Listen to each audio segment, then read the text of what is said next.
This teenager showed no remorse after killing his mum over school results. Gregory Ramos was 15 years old living in Florida. His mum was Gail Clevenger, aged 46. On the 2nd of November 2018, the pair got into an argument over his school results. He later stated to detectives the following: "So I got home, I got into an argument with my mum. She slapped me across the face, she began to hit me, she started beating me, I didn't like that."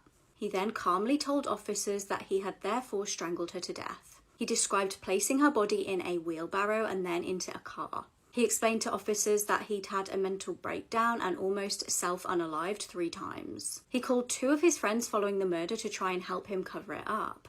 He buried her body behind a church and then tried to stage a robbery.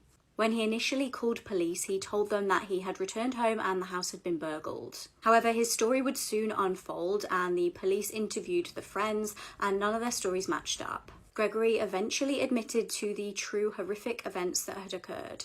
In December 2020, he pleaded guilty to first-degree murder, abuse of a body, and tampering with evidence. He was given 45 years in prison. He's apparently been very productive since being in custody and is working towards a high school diploma. This ride malfunction might be a symptom of a much bigger problem. This video shows the moment where the Atmosphere ride at Oaks Amusement Park in Oregon malfunctioned, leaving 28 people hanging upside down for 30 minutes. Hazen Hathorn was one of the riders on the ride, and a fun fact is that he doesn't have freckles. Those are all broken blood vessels that occurred from hanging upside down for so long. We don't know exactly why the ride malfunctioned just yet, there's still an investigation ongoing, but this is maybe a symptom of a much bigger issue that's happening. And that's the fact that in America there's little to no regulations for theme park rides, meaning there's not really a standard for how often rides are maintained to be deemed safe. I literally just did a whole episode on this for the podcast where I talk about other theme park disasters that have happened throughout history. This picture is actually from a theme park ride test where the flume completely flew off of the ride, and that ride would go on to open and claim the life of a 10-year-old boy. And that's because the creator of the ride wasn't an engineer, he was just a hobbyist. But in America, if you can dream up a ride, you can make it. For instance, in Florida, parks with over 1,000 workers don't even have officials from the state inspect the rides for safety. Now, giving them the benefit of the doubt, no one died on this ride, and I'm sure it was made by engineers and not just some guy. If you want to hear about more theme park disasters that occurred throughout history because of our lack of safety regulations in America, you should check out episode 70 of the Heart Starts Pounding podcast. These are things humans should never hear, part 1. What I'm about to show you is a simulation of what happened to Alaskan Flight 261 following a catastrophic loss of pitch control, killing all 88 people on board. This is real audio footage of the plane going down between the pilots and air traffic control. The plane went inverted, meaning it was flying upside down, and just listen to how calm the pilots are.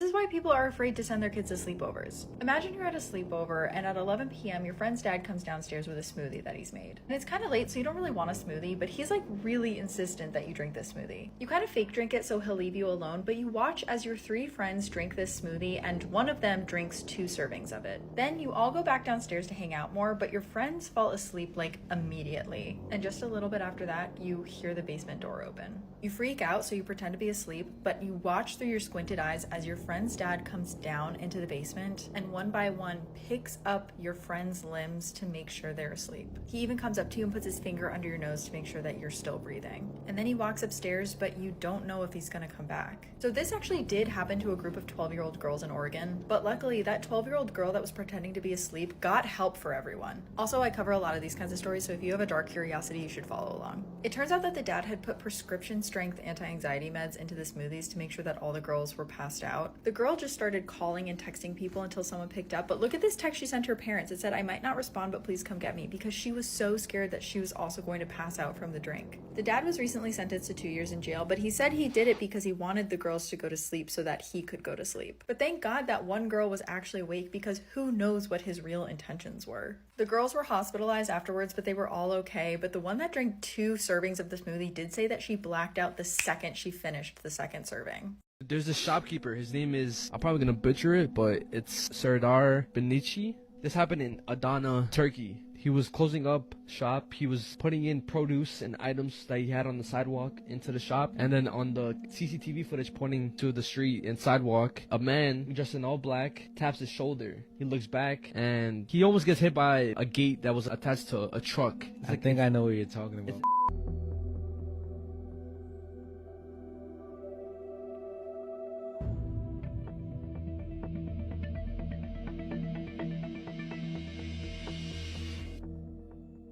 Also, he said after he looked, Nobody was there. I don't think that's fake, bro. And Cause like, the fuck would he get out of faking that? people pointed out that the guy's face is blurred compared to the actual shopkeeper. Yo. And that's the whole theory that people have come up with, that maybe it was his future self. Trying to save him? Or saved him. He saved him. If not, that would have like hit his head. I don't know if it would have killed him, but it would probably have like injured him really, really bad. And also, how would he fake the timing, everything? In the video, you don't even see him interact like with anybody. He just like looks around and he's confused. Like, who the fuck tapped me? And I did not find a single video saying it was fake or that the guy came out saying, yo, it was a hoax or whatever. The only thing I did find was...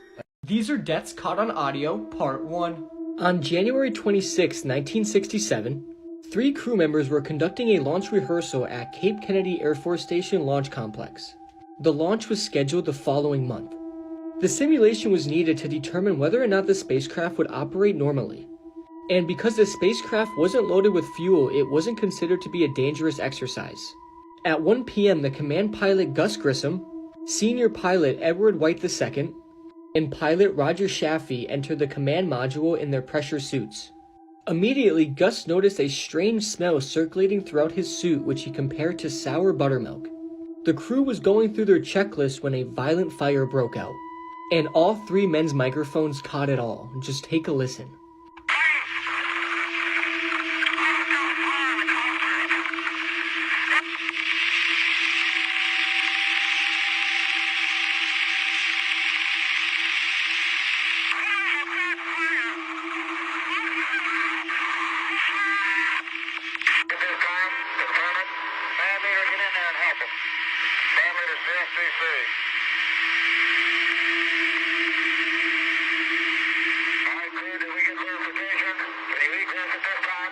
It's also worth noting that there are aftermath photos of all 3 astronauts, and they are very bad. I really don't recommend looking them up. In September of 2011, 2 young men broke into Craig Stockard's home in California. On that day, the robbers were looking for anything valuable in Kevin's house. This all took place in Delhi, California, a town pretty close to Sacramento. These young men searched all of Craig's property, and they eventually ended up in his barn, where they found a number of what they believed were blank CDs.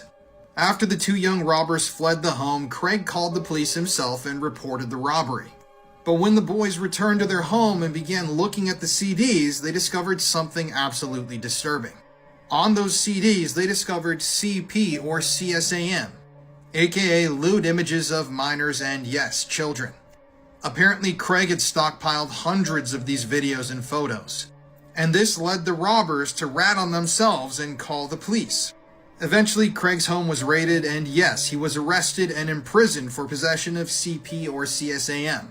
According to authorities, he had been downloading these images and videos for over 7 years. And it turned out that over 30 of those 50 CDs that the boys stole from Craig's home contained CP or CSAM.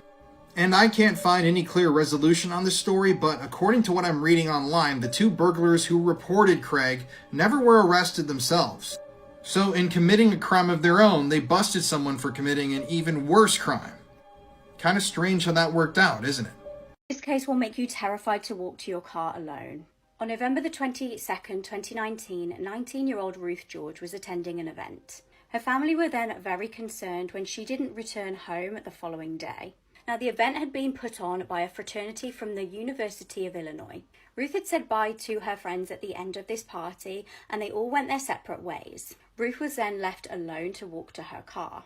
Ruth was last seen alive walking towards her vehicle. Her family reported her missing to police. Police tracked her phone to the same parking garage that she had been seen walking to her car in.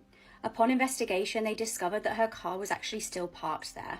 When they took a closer look, they discovered something shocking. Ruth's body was in the backseat of the car, and there were clear signs of a struggle, and an SA had occurred.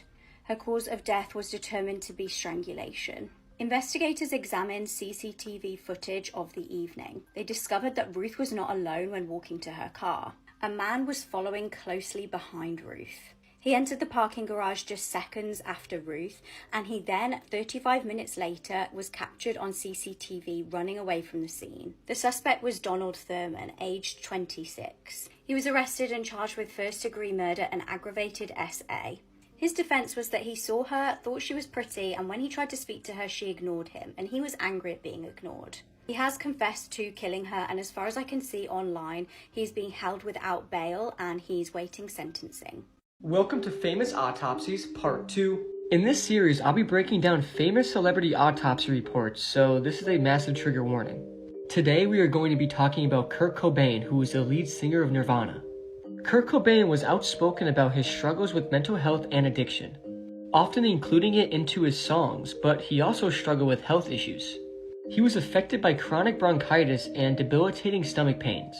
On March 31st, 1994, he fled from a rehab facility after just 3 days and took a cab to a gun shop in Seattle where, according to the receipt, he purchased shotgun shells, and on April 8th, an electrician who was meant to install security lighting found what he believed to be a sleeping Kurt Cobain in a studio attached to his house.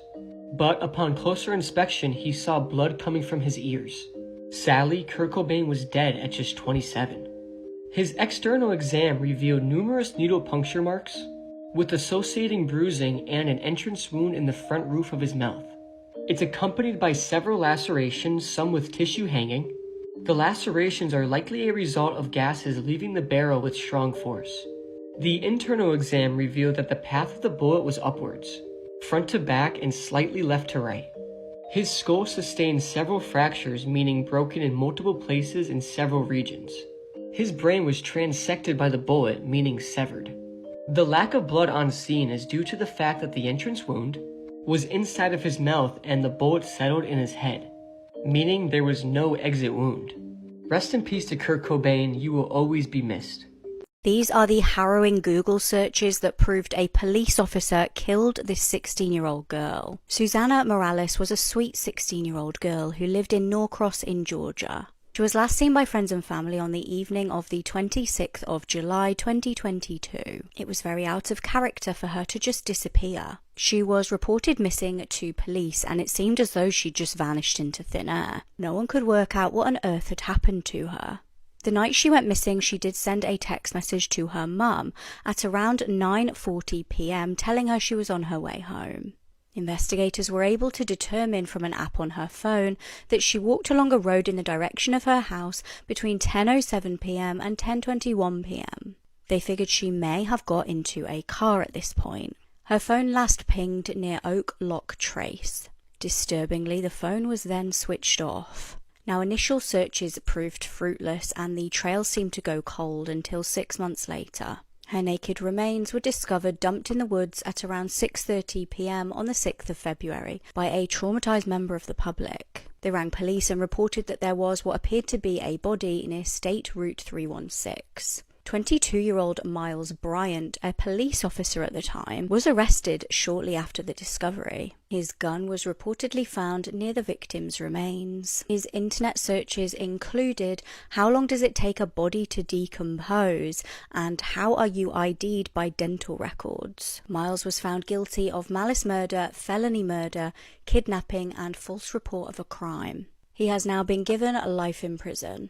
This This woman was recently found stabbed to death in the parking garage of a Boston airport, and now there's an international manhunt for the man responsible as he quickly boarded a flight to Kenya. This is Maggie Mbitu. She was a 31-year-old nurse who was last seen alive leaving her job at around 11 p.m. on October 30th of this year. She was finishing up her shift in Boston and then was planning to get ready for an upcoming girls' trip to Vegas. But when she didn't show up for work the next day, her employer immediately knew something was wrong. Her job as a nurse was extremely important to her, and she would never no-call, no-show. So Maggie's employer reached out to her family, who then contacted the police to officially report her missing. Somehow, information that police collected led them to Kevin Kangete, who knew Maggie. When authorities tracked Maggie's cell phone records, they found that her phone was in the same vicinity as Kevin's SUV, which was located via license plate recognition cameras. They then tracked his SUV to the Logan Airport parking garage, and this is when they discovered a gruesome scene. There in the front passenger seat of Kevin's car was Maggie's body. She had been slashed and stabbed to death with severe wounds on her neck and face. Authorities began looking for Kevin, and with security footage provided by the airport, he was spotted entering the airport terminal and boarding a flight. It was then discovered that Kevin had purchased a ticket to Kenya the morning before Maggie's body was found. As of right now, Kevin remains on the run and has fled the country, but police are working with authorities in Kenya to locate him. And it's reported that Kenya does have an extradition treaty with the US. Maggie was the youngest in a family of nurses, and she worked as a nurse for about 7 years. She was described as warm and caring, and she absolutely took pride in her job. She was a woman who loved to travel, and she was just looking forward to spending some time with her friends on a girls' trip. I've attached a GoFundMe in my bio for Maggie's family to help with expenses during this horrific time. Please consider donating or sharing, and please keep Maggie and her family in your thoughts. Justice for Maggie Mbitu. This man sobbed on TV when he found his son's dead body. Now he's been charged with his murder. Justin Lee Turner was just the sweetest 5-year-old little boy from South Carolina. On the 3rd of March 1989, his dad Victor rang police. He told them that his son had got on the school bus that day and then never returned home. Justin's stepmom, Megan, said that she normally watches him get on the school bus, but on the morning in question, she was actually ill and was in the shower. She told police that she therefore didn't know for certain whether he'd got on the bus. Investigators started trying to put a timeline together. Witnesses actually reported that they'd never seen Justin get on the bus in the first place that morning. He hadn't actually attended Whitesville Elementary School at all that day. On the 5th of March, news crews were at the house capturing a search for the little boy. It was at this point that he was found dead. His body was found in a camper van by his dad, Victor. The child was said to have been strangled. His dad was filmed on TV as he wept with his head in his hands, but people could tell something wasn't quite right. Investigators felt that it was kind of obvious that he almost knew where to look for his son. He actually found him within seconds of going into the van. Police felt that he almost acted his way through the search. It then transpired that Victor had asked some really strange questions to police. He'd asked what would happen if a family member had done harm to the victim, such as killed him. However, frustratingly, there was very little evidence to go off. Police couldn't just convict him over a hunch. Now, stepmom Megan was initially actually charged in connection with Justin's death, but the case was dismissed. Tellingly, the couple moved away within weeks and Megan changed her name. Investigators reported that they never even received one single phone call from the pair about their son. They seemed to never want to get answers or justice. In 2021, the case was reviewed and old evidence was re-examined. Forensics looked into old physical evidence and new technology was able to reveal information. Fibers found in the family home matched the ones on the wounds on Justin's neck and on the clothes he was wearing. 34 years after Justin's death, his dad Victor is now charged with his murder. This man accidentally recorded his own death, and whatever you do, don't look up the video. For some people, deep waters scare the living hell out of them. But for others, it's kind of a thrill. And this is the case for 22-year-old diver Yuri Lipsky. He was a qualified scuba diver and he loved a challenge. And the blue hole, which is in the Red Sea of Egypt, presented quite a challenge. The underwater life is vibrant and colorful. The corals below are something out of a fantasy movie. To many divers, this is the dive of a lifetime. About 184 feet below the ocean's surface is something called the Arch.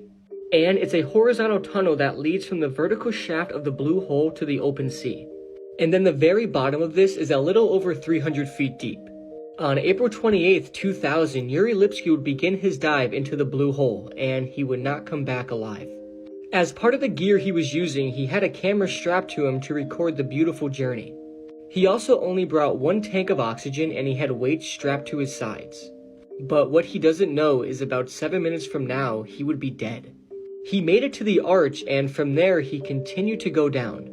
You can view the video of this whole thing on YouTube, but it's very uncontrolled, it's shaky, and honestly frightening after you know what happens. He would then land with a thud at the bottom of the blue hole, and at this point they believe he was suffering from nitrogen narcosis, which happens when you're breathing air under extremely high atmospheric pressure. And it also affects your higher functions. You begin to have these feelings of euphoria that basically creates a delusion that you're completely okay.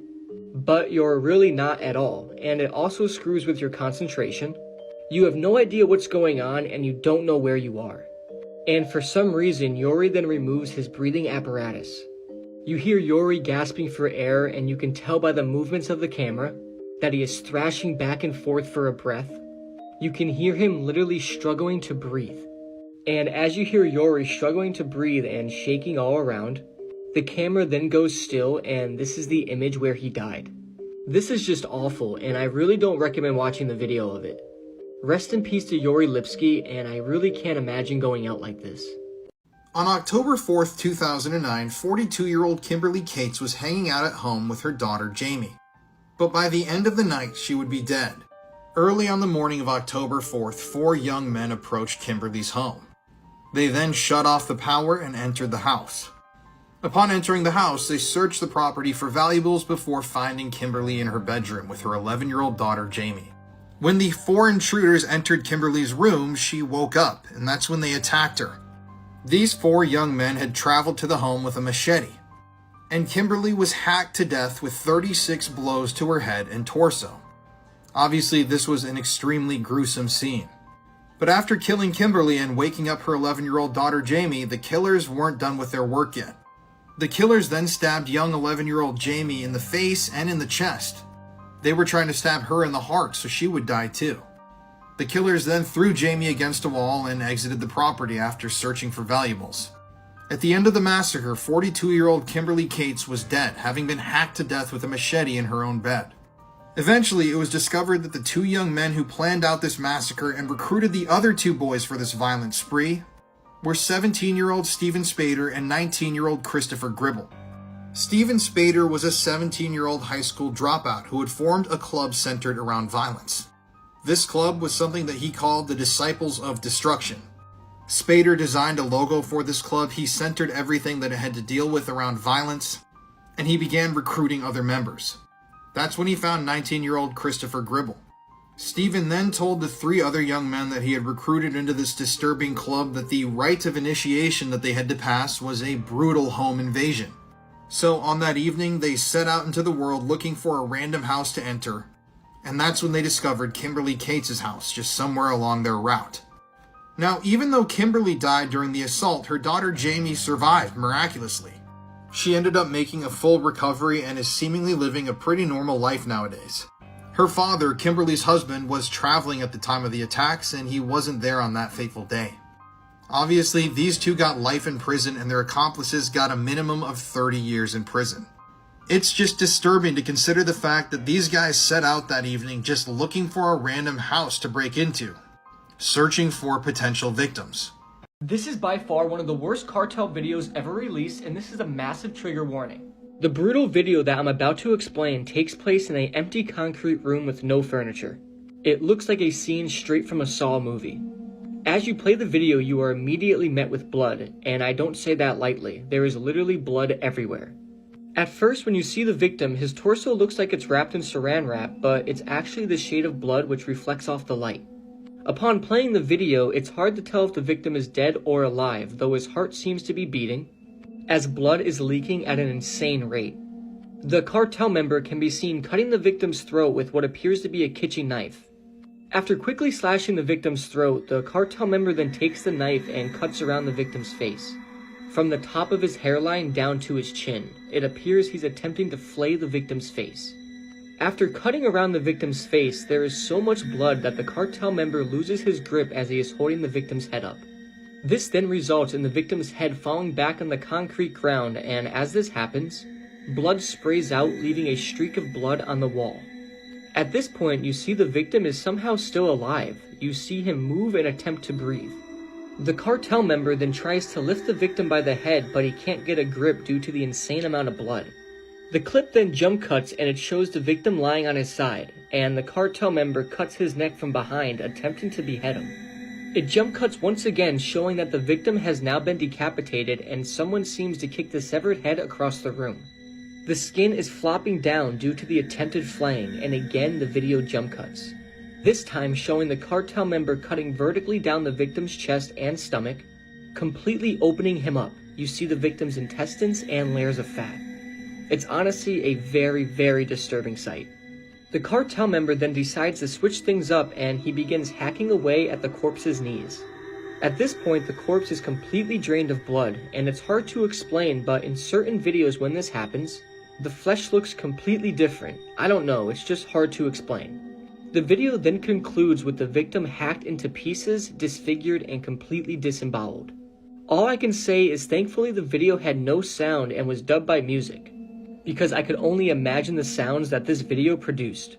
The victim was almost dead at the start of the video, so who knows what took place before the camera was turned on. This video is absolutely awful and extremely bloody. Whatever you do, stay curious and never go searching for it. There's one haunted house that we need to have a discussion about, and it's the Haunted Hill House. This, in my opinion, could be the most haunted place in Texas and is one of the most haunted places in all of America. Now, this house is known to be a home to a demon named Toby, but we're going to talk about that later. First, let's talk about the history. The Hill House itself was supposedly a makeshift hospital in the 1900s, and a number of people died in there while being treated for various diseases. Inside of the home, there were also a couple of murders, including an infamous murder that occurred right here on these stairs. According to the owners, a man named Willie, who ran the brothel back in the day, had a son with one of the prostitutes named Elizabeth.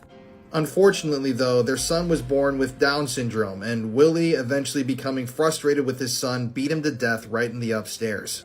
He also shot and killed the son's mother, Elizabeth, right here on the stairs. He shot her in the stomach, and her bloodstains are still visible on the stairs to this day. I mean, there's so much history we can cover in this TikTok, but they also have a room in the house where there are dolls hanging from nooses. I'm not kidding. Yeah, it's very, very creepy in there. Some of the past owners even practiced black magic in the house. There is a lot of history to unpack here.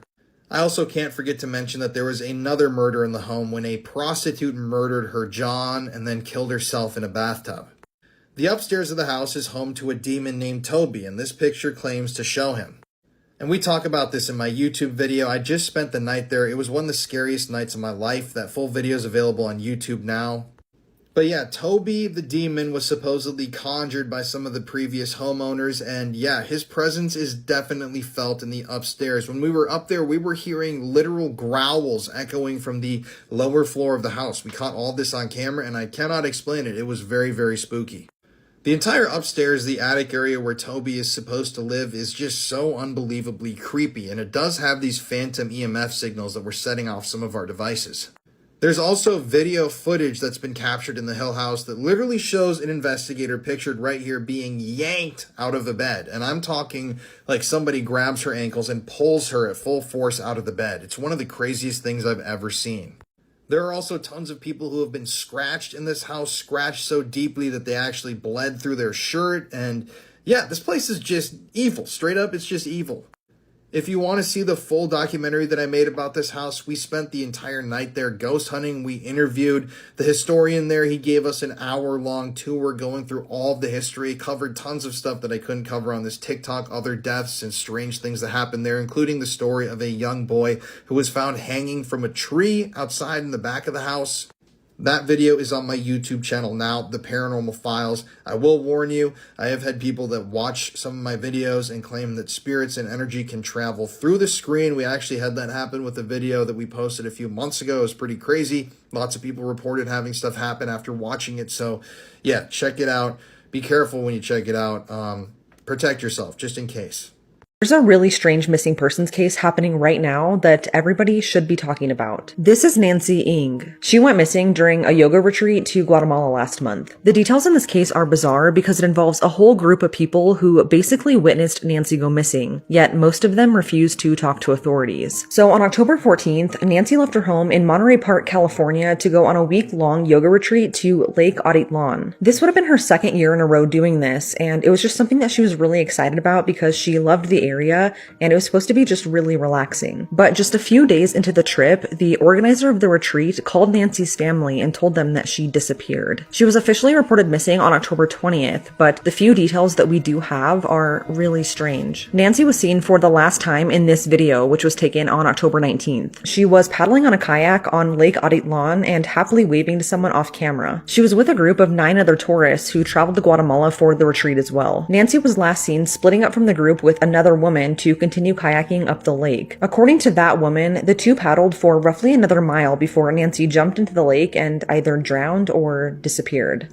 The woman said she then paddled back to the group, where they then all went back to the hotel where they were all staying and notified management. And when the hotel staff searched for Nancy and couldn't find her, that's when they called the police to report her missing. But this is when things start to get strange. According to the kayak company, who recently made a statement, all 9 of the other tourists in that retreat returned home the day Nancy disappeared. They However, coined the phrase, "You can't make this stuff up," might have known the story of real-life boogeyman, Albert Fish. A slight, elderly man with grey hair, no one suspected the kindly single father of being sadistic child murderer and cannibal. This is America's most haunted tattoo shop, the Convent Tattoo Studio in Deptford, New Jersey. This place is so haunted that clients have even walked out mid-tattoo because they were being touched and grabbed by the spirits. But why is this place so haunted? Well, they have thousands of haunted artifacts scattered throughout the tattoo shop that are sent from all over the world. They have 7 full-size human skeletons, yes, they're real, and they have a massive collection of true crime artifacts, including artwork from none other than John Wayne Gacy himself. The basement is an area that no one likes to go to inside of the shop. And when we stayed there for the night, we experienced some of the most terrifying activity we've seen in a long time. Something talked to us and moved an object directly in front of us on camera. The full video will be on my YouTube tomorrow, and I'll post more on here as well. Watch these to find out they might get life in prison. What they call felony murder, while in the perpetration or attempted perpetration of child abuse in the first degree, they're alleging that you murdered one Mary Welch. That is a charge called homicide felony murder. It is life without parole. It requires a DNA sample to be taken upon arrest, which is often like a cotton swab or in the inside of your cheek.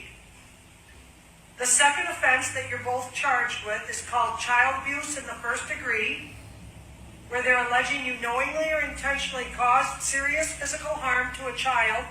They're talking about this Mary Welch.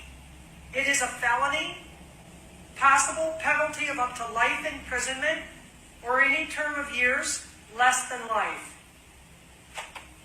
Now those are the 2 separate felony charges. Imagine going on a school trip to a theme park and being killed after falling off a ride. On May the 9th, 2017, an 11-year-old schoolgirl was enjoying a trip to a theme park with other students. Eva Janath was on the Splash Canyon water ride at Drayton Manor Theme Park in Staffordshire. Splash Canyon is described as white water rapids. Guests travelled through the canyon on the circular rafts with waves crashing near to the boats. Part of the fun of the ride was being splashed with the water jets, and it featured fast-flowing sections and a long tunnel. Tragically for the schoolgirl, she ended up dying after she fell from the raft that she was on into the water beneath. She had tried to wade out of the water, but horrifically she was dragged under by the rapid water and suffered severe chest injuries. She was finally pulled out but was pronounced dead shortly after arriving at Birmingham Children's Hospital. She had been the first person to die at the theme park since 2004. The park was fined £1 million. Let's talk about the shocking discovery that actually led to the release of Adnan Syed yesterday. As a recap, Adnan was convicted of killing his girlfriend, Heyman Lee, in 1999, but the evidence was not very convincing. And now it's come out that one of the detectives on the case, Bill Ritz, was actively hiding information on 2 other suspects in the case.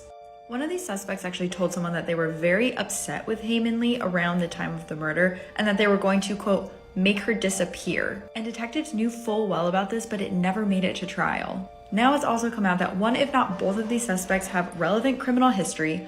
One was accused of SA and one is in jail for SA. And the evidence that the whole trial against Adnan hinged on was the fact that a person Adnan wasn't even really friends with came forward and said that Adnan did it, and cell phone records, which in 1999 were not really reliable.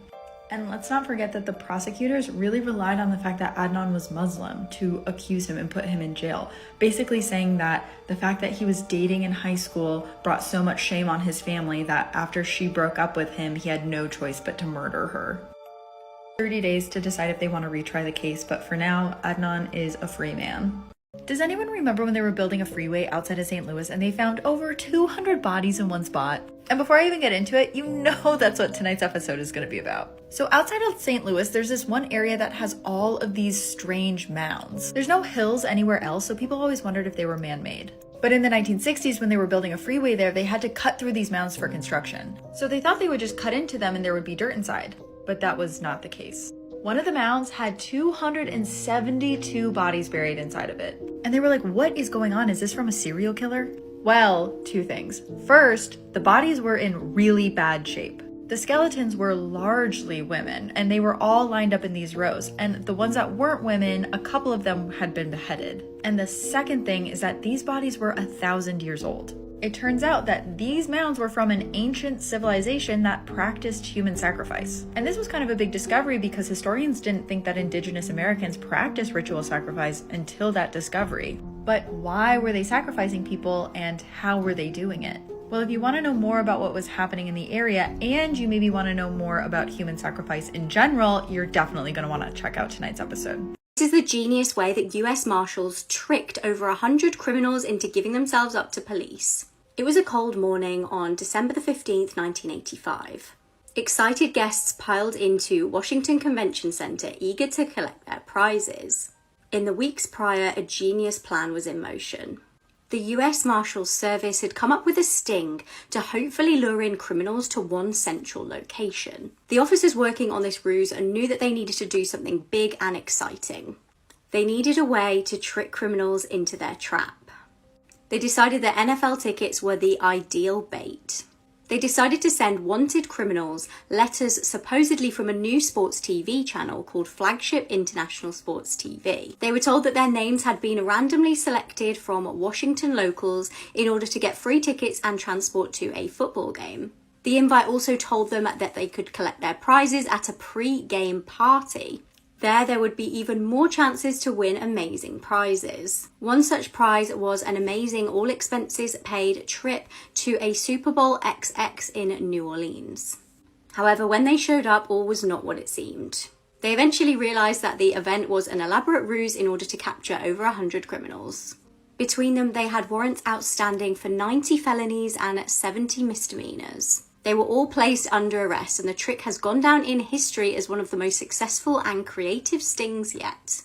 This TikToker was arrested for extremely disturbing behavior, and the police were able to identify her through her TikTok videos. Meet Cristina Ray Hernandez, one of the most vile women from Florida. Just last year in 2022, Cristina was arrested for the possession of CP or CSAM. So on Cristina's TikTok account, she would constantly post about her life, what was going on, updating her followers, and she would also post a lot about her nails, videos of her getting her nails done, doing them herself. This was her biggest flex in life, and thankfully she did film a lot of her nails because these nails would lead the police right to her front door. So police initially were led to Cristina through the messaging app Kik. And it was while she was on this app when Cristina was collecting, trading, and downloading CP images with other child predators on the internet. So when police actually tracked the IP address of the account that was sharing these CP images, they found Cristina. And attached to the account, they found a bunch of images of Cristina, some of them explicit, and images that showed off her nails. So after doing some digging, the investigators came across her TikTok page, found videos of her showing off her nails, and they were able to match the exact nails that she had on in the TikTok video to those that she had on her Kik profile. And that was the final straw. They swept in and arrested Cristina. So the 13 videos that they found on Cristina's Kik account were disturbing. And these videos depicted the abuse of children from the ages of 5 to 14 years old. And these videos were extremely graphic, and according to one detective, they gave him nightmares for months. So I don't know what ended up happening after her arrest. I couldn't find anything in the news about it. Hopefully there's going to be some jail and prison time here for Christina. But this once again goes to show that pedophiles aren't always men, and that sometimes they can be lurking on TikTok getting their nails done, and doing horrific things in the shadows when nobody is supposedly watching. Stabbed to death in front of horrified bystanders, Holly Gazzard was only 20 years old when she had her life brutally ended by her scorned ex-boyfriend. Holly had met Asher Maslin in 2013 while she was working in a bar, and her family had a bad feeling about him right from the start. Holly's personality began to change throughout the relationship, and it was clear to her family that she was being controlled by Asher. Towards the end of that year, she confided in her family that she needed to end the relationship, and she wanted to do it as amicably as possible. She ended the relationship in January 2014, and Asher didn't take it well. In the weeks following the breakup, Asher stole money from Holly's bank account and sent her threatening messages, even going as far as threatening her life. Holly went to the police on February 16th and gave a statement, but little was done, and just 2 days later, Asher walked into the salon where Holly was working and attacked her with a knife in front of horrified staff and clients. He stabbed Holly in the neck, chest and torso while people tried to fight him off, and she died 2 hours later in hospital. Asher pleaded guilty to Holly's murder and received a life sentence with a minimum of 24 years. After Holly's death, her devastated family actually found out that Asher had been arrested previously 23 times for assault and GBH. He was a serial perpetrator. They set to work creating the Holly Gazzard Foundation, which launched the Holly Guard app. The app basically acts as a personal safety device. It can set off a high-pitched alarm to deter an attacker, and it also sends an alert to your emergency contacts with audio and video footage of what's happening at that time if you feel unsafe. Holly's family just want to make sure that every man and woman can feel safe, and the foundation supports charities that are fighting domestic abuse and knife crime. This is Miss Pac-Man, one of the worst videos on the internet explained. The video that I'm about to explain is about 1 minute long, and it starts in a dark room. And the first thing you notice is the screaming in the background. The camera then pans to the floor, revealing a severed hand, and it then pans to the bed which Alejandro Eco Chubb is on. The bed was soaked in blood, and Alejandro had both of her hands cut off, and at this point you can see the full extent of her injuries. Alejandra had been hit in the face so hard with a machete that she had a horizontal wound going across her face that was so deep it actually reached her ears. The wound was halfway up her face, right in the middle of her nose, and it was horizontal, hence the name of the video, Miss Pac-Man, because the wound was so deep it looked like an exaggerated mouth. But the disturbing thing is, Alejandra is still alive, and at this point you discover the screaming in the background isn't her, but actually someone else in the house, and according to rumors and reports, it's actually her children. The camera then pans to her face, and it shows she is still aware and conscious. Her eyes moving across the room in complete pain and fear. You hear her struggling to breathe due to the insane amount of blood, and you hear constant gurgling as she tries to hang on to her life. You also hear her try to breathe, but due to the injury, it's extremely muffled. It almost sounds like a young baby crying. You also hear a male's voice behind the camera. Now, the question is this the neighbors who discovered her? And if it is, why in the world are they recording her? Or was it her partner who was responsible for this brutal murder? The camera stays on Alejandra's face for about 30 to 40 seconds, and you see her withering in pain. You hear her trying to scream, and at one point the camera goes closer to her wound, and at this point you see just how deep the wound really is. It's literally 3/4 of the way through her head. This is a very hard watch. You don't see the awful act committed on camera, but seeing the aftermath is traumatizing. Alejandra was pronounced dead after this video was taken. This video is considered one of the worst, and its brutality is compared to Funky Town, 3 Guys 1 Hammer, and much more. Nobody knows how this video ended up on the internet, and it remains a mystery. Whatever you do, don't go searching for the video or picture. It's way different than a regular cartel video, and it's more of a real-life horror video. A complete living nightmare for those in the room. Trust me, it will mess you up completely. Rest in peace to Alejandro Eco Chubb. This is absolutely sickening. And I can't believe people who do stuff like this exist. This is the Timothy Pitson case, the boy who has been missing for more than 12 years.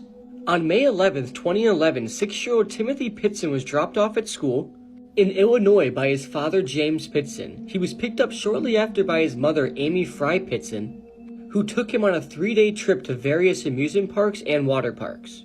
But Amy Pitson's body was found in a motel room in the city of Rockford, Illinois, having died by suicide, with a note stating that Timothy was safe, but he would never be found. Between 12 p.m. and 1:30 p.m. on May 13, 2011, Amy Pitson telephoned several family members, including her mother and brother-in-law, telling them that she and Timothy were safe and not in any danger. Amy Pitson failed to contact her husband, however, who had been attempting to locate the pair, after being notified by his son's school that he was not present when he arrived to pick him up at the end of the school day. Timothy was heard in the background during the calls saying that he was hungry. At 7:25 p.m. on May 13, 2011, Amy Pitson was seen alone on security camera at a Family Dollar store in Illinois where she purchased a pen, notepaper, and envelopes. At 8:00 p.m., she was sighted at Sullivan's Food Store in Winnepago, again unoccupied. At 11:15 p.m., she checked into the Rockford Inn in Rockford, Illinois, where sometime that night or the next morning she took her own life by slashing her wrists and neck and overdosing on antihistamines.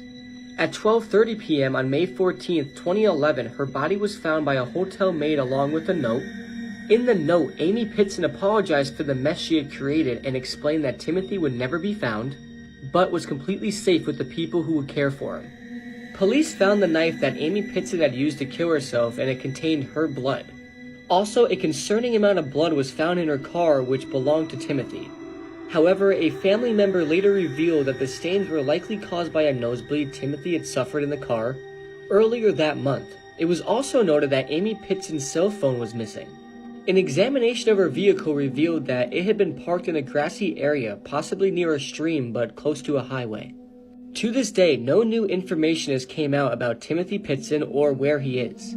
James Pitson, Timothy's father, stated that he believes his son is still alive somewhere. So, what do you think happened to Timothy Pitson? Did his mom sell him to someone for money and with the guilt she took her own life? Or was his mom extremely depressed and she just gave him away to family members? Or was Timothy Pitson murdered? These questions cannot be answered to this day, and this case still remains a complete mystery. This 911 call is absolutely horrifying. It's the moment Deborah Jeter called the emergency services to let them know that she just slit her daughter's throats. 911, what's your emergency? I just killed my children. Excuse me? I just killed my children. Where are you? I'm in the abandoned house on Highway 77. I was out here to save the one that didn't, come on. Hurry up. What's your name? Bitch, called them. Have you already called them? Yes, ma'am, I am. Okay. Are you in your car? No, I'm not in my car. I'm in the house walking around. And, whatever's still alive for real, she's asking to be saved, and I couldn't handle that. And so now She's in an abandoned house. It's been a long time. She might already die because she's bled out a lot. And one of them is dead. She's dead. But the other one, she wants to be saved, and she needs to be saved. And I don't see any lights. Tell them to get the fuck out here. Honey, they're coming. They're coming. Right here. Goodbye. All right, bye. Deborah had actually been prevented from seeing her children after an incident in which she threatened her life in front of them. The two girls, aged 12 and 13, had been living with their father Lee while their mother received psychiatric care. Neighbours of the couple said that they often argued, and the police had actually been called out several times. In May 2009, Lee had requested a divorce from Deborah, and he'd also taken out a temporary restraining order against her, which prevented her from seeing him or their two daughters. However, in June 2009, a judge lifted that restraining order and actually allowed an unsupervised visit between Deborah and her children. That visit would prove fatal. 12-year-old Kelsey wouldn't come out of that visit alive. The girls were apparently really excited to be seeing their mum, and she'd told them that she'd got a surprise for them. She picked them up and then drove them to an abandoned house in rural Texas, and once they were inside, she pulled out a knife. She went after 13-year-old Kirsten first, who told her little sister to run, and she then turned and went after Kelsey. Kirsten did everything she could to protect her little sister, and she was stabbed in the back while fighting Deborah off. Deborah then carried on attacking Kelsey, eventually slitting her throat. She then turned back to Kirsten and did the same to her. Miraculously, Kirsten survived, and she begged her mum to call an ambulance, saying she didn't want to die. It was too late for Kelsey. When emergency services arrived, she was pronounced dead, and Kirsten was rushed to hospital and Deborah was arrested. In 2010, Deborah Jeter pleaded guilty to murder and attempted murder, saying that she did it to get back at Lee because he'd filed for divorce and wanted custody of their children. She received life without parole.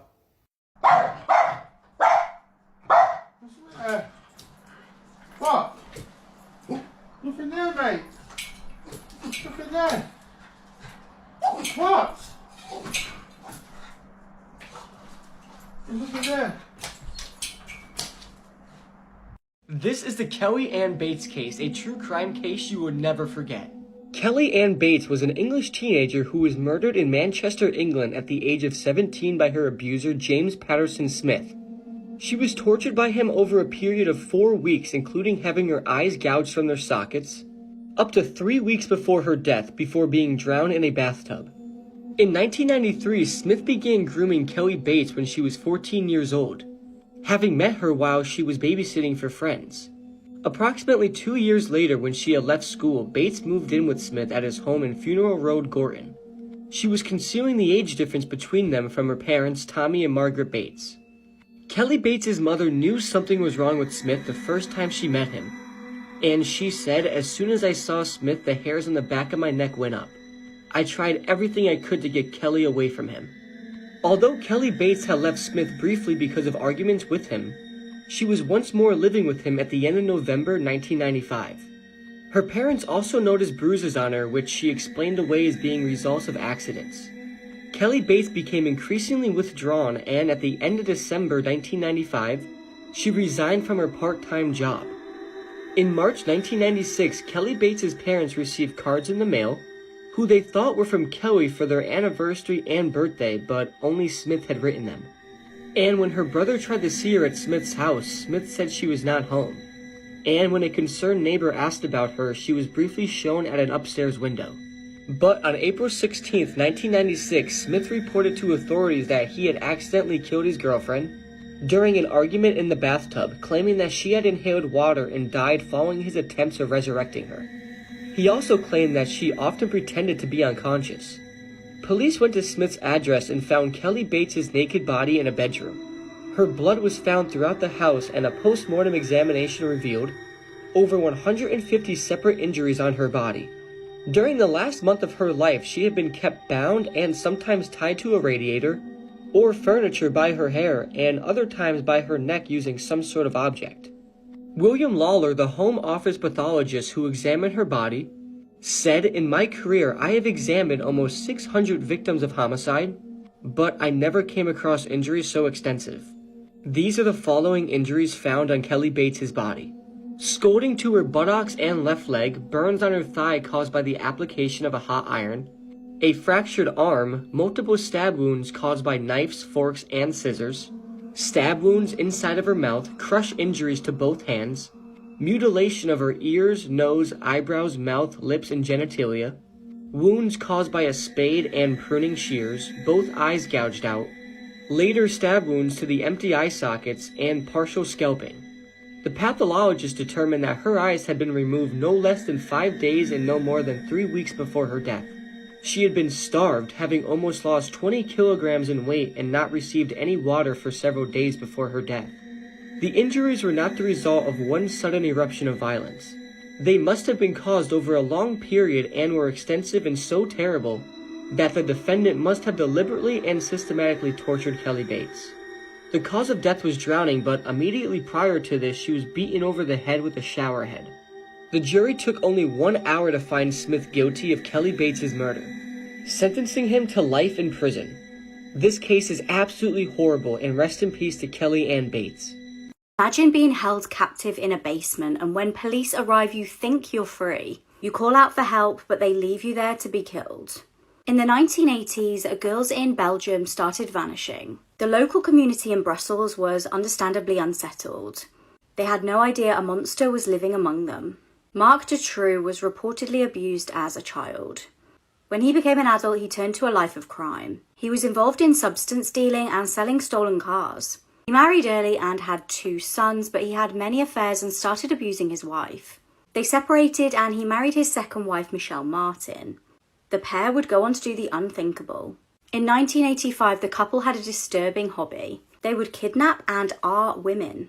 A friend of the couple called Jean also helped them. Marc had managed to convince him that he owed him a favour.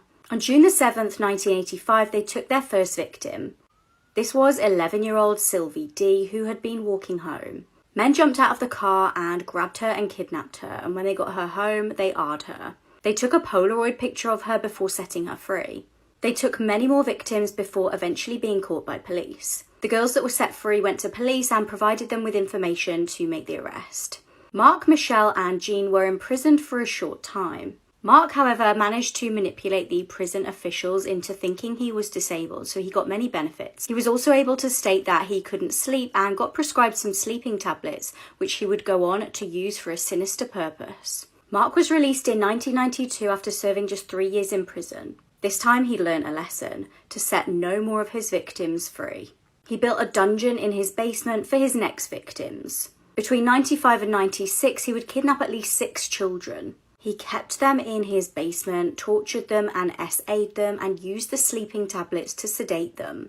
It was at this point that news was circulating in the area of the missing children. 2 8-year-olds had vanished, and later that year 2 teenagers too. It was clear that this was no coincidence. Shockingly, despite Marc's own mother ringing police and reporting him, it would take 5 months for police to go to his house. Marc's mum even told them he was keeping girls captive. Marc was arrested during this period for stealing a car. He spent 4 months in prison while 2 of his victims remained in the basement. Michelle knew about these girls and Marc had told her it was her job to feed them and water them while he was in prison. Frustratingly, although police finally searched his house at this point, despite hearing children's voices, the police just left. They said it sounded like the voices were coming from outside. They even found undeveloped camera film, which, had they just developed the film, they would have seen the basement in these images. Marc had documented the process of building the dungeon via the camera. Tragically, due to Michelle stating that she was too frightened to go down into the basement, the girls died of starvation. When Marc was released, more girls started vanishing. This included 12-year-old Sabine Dardine and 14-year-old Letitia Delhy. Marc was finally arrested after an eyewitness recognised his van involved in an abduction. He confessed and showed police his dungeon. He also led police to where he'd buried 2 of his child victims alive. It also transpired that he'd had an accomplice called Bernard Weinstein. After the pair had a disagreement, Marc also buried him alive. There was public outrage at the mishandling of the case. There were protests on the street and there was even claims of a wider P-ring. The 2 brave survivors, Sabine and Letitia, testified in court against Marc. They recalled being chained to a bed and repeatedly AR'd. Michelle was given 30 years in prison and Marc got life.